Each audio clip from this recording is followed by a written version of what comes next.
In his final days, Hubbard had been tormented by the thought of what would happen to his body following execution. Body snatching was a thing back then. People would steal corpses from cemeteries to sell to doctors and surgeons so that they might explore and experiment on the anatomy of the human body. When criminals and undesirables died, they often skipped burial altogether and went directly under the knife.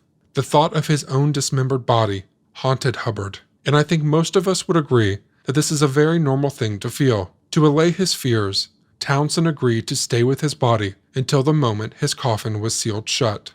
I had to stand beside his dying, hanging body until he was taken down and carried into the jail.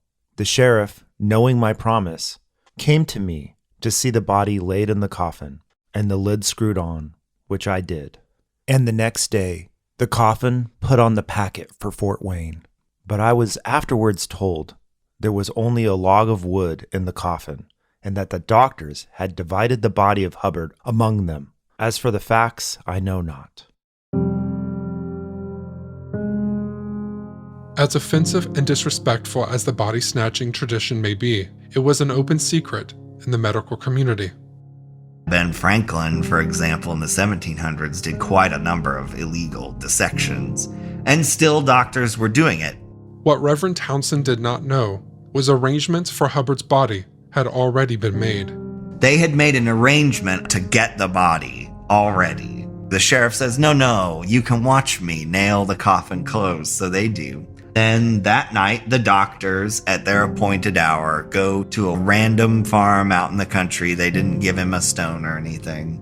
They bury the body by covering it with dirt. I used air quotes over bury because it was not at all a burial. They did not dig anything. And then an array of county doctors show up and they agree that a guy from LaFountain, a small town near here, had dibs on the body, and that after he was done doing whatever he would do with it, he would give pieces of it to the other doctors to share.